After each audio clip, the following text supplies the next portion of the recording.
Hello students, how are you? Hope you all are doing well. आज हम पढ़ते हैं आपके रिवीजन टाइम में आपके हिंदी गुलमोहर का पाठ 7 महाकवि Kalidas. Okay students, okay Kalidas आपने नाम सुना होगा, महाकवि कालिदास आपने देखा है कालिदास को। Yes, now look at this picture student, ये हैं महाकवि कालिदास जी। ओके, इन्हीं पर यह एक जो कहानी दी हुई है, यह एक कहानी है, बहुत ही पुरानी कहानी दी हुई है कालिदास जी के बारे में कि वो किस प्रकार से श्रेष्ठ बने, कवि बने। ओके, तो कालिदास जी भारत के जो थे श्रेष्ठतम कवियों में से एक थे, है ना। कालिदास जो जी थे जो संस्कृत भाषा के महान विद्वान थे। इनको राजा विक्रमादित्य के दरबार के में 9 रत्नों में शामिल भी किया गया था। ओके, श्रृंगार रस की रचनाओं के लिए ये जाने जाते थे। इन्होंने अपने साहित्य में आदर्शवादी और नैतिक मूल्यों पर विशेष ध्यान रखा, है ना। इनकी रचनाओं को कई भाषाओं में प्रकाशित किया गया है ना। इनकी रचना भारत की पौराणिक कथाओं पर आधारित हैं। ओके, यह एक श्रेष्ठ महान कवि थे जो संस्कृत भाषा के विद्वान माने जाते थे। ओके, चलिए इन्हीं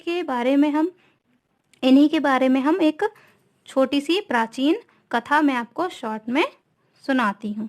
ओके, कालिदास जी आपको दिख रहे हैं ना, ये पिक्चर में देखिए। यस, तो एक छोटे से राज्य में, छोटा सा राज्य था, वहां पर एक सरदानंद राजा जी थे। उनकी एक पुत्री थी, सुंदर बुद्धिमान, है ना, बुद्धिमानी पुत्री थी जिसका नाम था विद्योत्तमा, है ना। उसकी चर्चा सभी चारों और आसपास के राज्यों में हो रही थी, है ना। वह विवाह के योग्य थी, तो कई राजकुमारों के द्वारा उसके लिए प्रस्ताव भेजे गए, परंतु जो राजकुमारी थी विद्योत्तमा, है ना, तो वह विवाह ऐसे व्यक्ति से करना चाहती थी जो कि उसे शास्त्रार्थ में हरा दे, मतलब जो उससे भी ज्यादा शास्त्रों में निपुण हो, वह ऐसे व्यक्ति से विवाह करना चाहती थी, है ना। देश विदेश से अनेक विद्वान उनको देखने आए, परंतु वे उन्हें शास्त्रार्थ में नहीं हरा सके, है ना। और हारे हुए सभी विद्वान जो थे वह उन्हें बहुत ही पछतावा होता था कि वे एक स्त्री से हार गए, है ना। ऐसे ही 2 विद्वान थे, है ना, जो अपनी आत्मग्लानि का बदला लेने के भाव से उन्होंने रानी विद्युत्मा से बदला लेने की उन्होंने सोचा, है ना। वे एक दिन ऐसे ही चर्चा कर ही रहे थे कि कुछ दूर पर उन्हें एक युवक दिखाई दिया जो एक पेड़ की डाल पर बैठा हुआ था और उसी डाल को काट रहा था जिस डाल पर वह बैठा हुआ था, है ना। उसे ही कुल्हाड़ी से वह काट रहा था।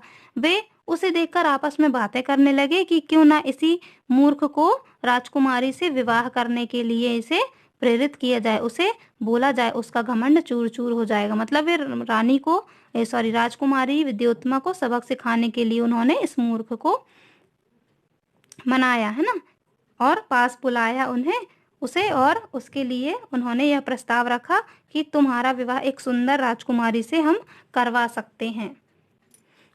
तो युवक जो है, वह जो मूर्ख युवक था जिसे बोल रहे थे वे, तो वह तुरंत मान जाता है ना। तो विद्वान जो थे वह उस युवक को अच्छे अच्छे कपड़े पहनाकर, सुंदर सुंदर वस्त्र पहनाकर राजकुमारी के महल में ले आते हैं, है ना। और यह कहकर संबोधित करते हैं उसे कि ये हमारे गुरु हैं, इनसे आज तक शास्त्रार्थ में कोई नहीं हारा है, ये राजकुमारी से शास्त्रार्थ करने आए हैं। शास्त्रार्थ में शास्त्रों का कथन, उस पर वाद विवाद।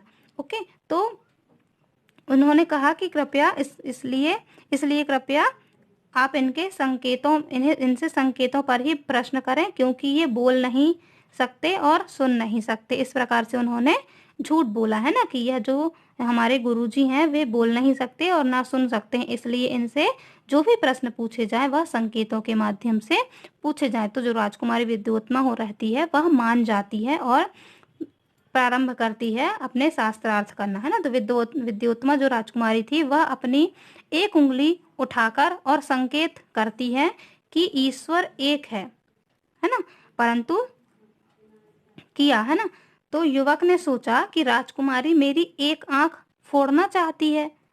तो उस युवक ने उत्तर में अपनी 2 उंगलियां उठा दी। तो विद्वानों ने, जो उनके साथ आए हुए थे, जो उस युवक को लेकर आए थे, उन्होंने इस संकेत की व्याख्या इस प्रकार की कि आत्मा और परमात्मा अलग अलग हैं, है ना। तो उसके बाद राजकुमारी दूसरा प्रश्न पूछने के लिए अपनी 5 उंगलियां उठा देती है ना। Now look at this picture student. आप देखिए संकेतों के माध्यम से कैसे राजकुमारी उस युवक से प्रश्न पूछ रही है। तो जो 2 युवक थे, जो 2 विद्वान थे, उन्होंने उसके बदले में क्या कहा? राजकुमारी विद्योत्मा ने 5 उंगलियां उठाकर कहा कि हमारा शरीर 5 तत्वों से मिलकर बना है और संसार में सबसे श्रेष्ठ है। तो जो युवक थे, उन्होंने सोचा, युवक था वो जो सोचा कि राजकुमारी मुझे थप्पड़ मारने की धमकी दे रही है। तो इसके उत्तर में उसने अपनी मुट्ठी बांधकर ऐसा घूंसा बनाया, है ना। देखिए पिक्चर में आपको दिख रहा है ना ये, कि उसने मुट्ठी बांधकर ऐसे एक घूंसा बनाया और ऊपर उठा दिया। तो विद्वानों ने उसके इस संकेत को व्याख्या करते हुए बताया कि आत्मा 5 तत्वों से भी श्रेष्ठ है ना। तो ऐसे उत्तर सुनकर जो राजकुमारी विद्योत्मा थी, वह बहुत खुश हुई और उसने उस युवक से विवाह करने के लिए हाँ कर दिया, है ना। पर उसे इस बात की बहुत खुशी हुई कि उसका जो पति, होने वाला पति है, वह उससे भी अधिक विद्वान है। लेकिन कुछ दिन बीत जाने के बाद शादी हो जाती है, दोनों की विवाह हो जाता है। उसके कुछ दिन बीत जाने के बाद उसका व्यवहार जो था मूर्खों जैसा होने लगता है, क्योंकि वह मूर्ख तो था ही, है ना। वे उसे बदला, जो 2 विद्वान थे, उससे बदला लेने के लिए वह उसे विद्वान बनाकर लाते हैं। तो विद्योत्मा जो है कुछ दिनों के बाद समझ गई कि उसका पति ना तो गूंगा है, ना ही बहरा है ना, और ना ही विद्वान है, बल्कि वह महा मूर्ख है। तो उसने तुरंत महल से बाहर उसे निकलवा दिया। तो उस युवक को इस घटना से बहुत दुख पहुंचा, है ना। उसने बहुत सोच विचार कर यह प्रण किया कि अब मैं एक विद्वान बनकर ही दिखाऊंगा और तभी विद्योत्मा के सामने आऊंगा। उसी क्षण से ज्ञान प्राप्त करने में वह जुट गया। कुछ ही वर्षों में वह युवक जो है किस नाम से जाना जाने लगा? महाकवि कालिदास के नाम से विख्यात हुआ। महाकवि ने कई प्रसिद्ध नाटकों की रचना की, जैसे अभिज्ञान शकुंतलम, जो इनकी सबसे श्रेष्ठतम रचनाओं में से एक है, और मेघदूत। ओके, इन नाटकों की प्रसिद्धि ने महाकवि को पूरे देश विदेश में लोकप्रिय बना दिया, है ना। उनकी प्रसिद्धि इतनी बढ़ गई कि देश भर में उन्हें उनकी विद्वत्ता की चर्चा होने लगी। जब यह समाचार उनकी पत्नी विद्योत्मा को मिला तो उन्होंने उनसे क्षमा मांगी, है ना। और उज्जैनी के राजा, जैसे कि मैंने आपको भी स्टार्टिंग में बताया है कि उज्जैनी के राजा विक्रमादित्य ने भी उनकी प्रसिद्धि के बारे में सुना और महाकवि कालिदास जी को अपने दरबार में बुलाया और अपने 9 रत्नों में से इनमें शामिल किया। किसे? महाकवि कालिदास जी को। ओके स्टूडेंट्स, तो ये एक प्राचीन कहानी थी, बहुत ही पुरानी कहानी थी महाकवि कालिदास जी के बारे में, कि वे किस प्रकार से महाकवि कालिदास जी बने, विद्वान बने। ओके स्टूडेंट्स, तो आप इस कहानी को एक बार फिर से पढ़िएगा, रीड कीजिएगा। Okay students, bye bye, have a good day.